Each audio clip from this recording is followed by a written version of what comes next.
వివాహితకు వల వేశాడు. వివాహితర సంబంధం పెట్టుకున్నాడు. ఆమె బంధువుల వార్నింగ్ ఇచ్చినా మారలేదు. తప్పుడు బంధాన్ని కొనసాగిస్తూ వచ్చాడు.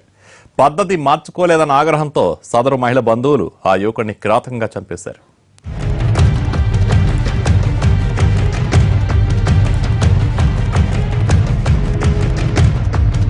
ఉరవకొండ మండలం షేక్షానుపల్లిలో దారుణం జరిగింది. వివాహేతర సంబంధం ఓ యువకుడి ప్రాణం తీసింది. విడపనకల్లు మండలం చీకలగురి గ్రామానికి చెందిన ఆదెప్ప చెన్నమ్మ కుమారుడు విజయ్ ఆటో డ్రైవర్.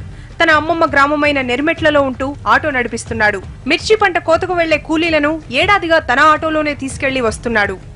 రాత్రిళ్లు షేక్షానుపల్లిలోనే బస్ చేసేవాడు. ఆటోలో రెగ్యులర్ గా వస్తున్న షేక్షానుపల్లికి చెందిన వివాహితతో పరిచయం పెంచుకున్నాడు. ఆ పరిచయం కాస్త వివాహేతర సంబంధానికి దారితీసింది.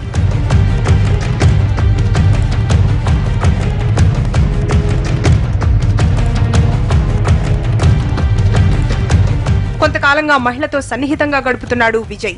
ఈ విషయం సదరు మహిళ భర్తకు తెలిసింది.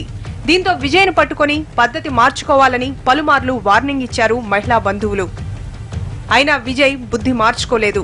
సదరు వివాహితతో బంధాన్ని కొనసాగించాడు. తరచూ ఆమెను కలుస్తూ ఉండేవాడు.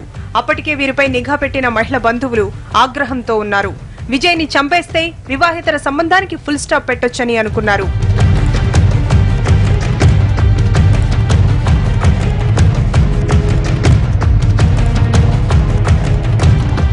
రాత్రి షేక్షానుపల్లికి ఆటోలో వచ్చాడు విజయ్. అప్పటికే మహిళ బంధువులు కాపు కాచారు. వివాహితతో ఉన్న విజయ్ని రెడ్ హ్యాండెడ్ గా పట్టుకుని దాడి చేశారు.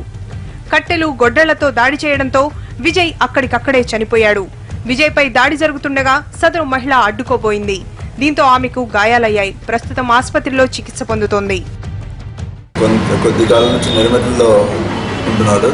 అతను తరచుగా షేక్షానుపల్లికి కూలీని తీసుకొని రావడం కానీ అతను ఆటో డ్రైవర్గా ఉంటూ కూలీని తీసుకొని పోయి వస్తూ ఉంటాడు.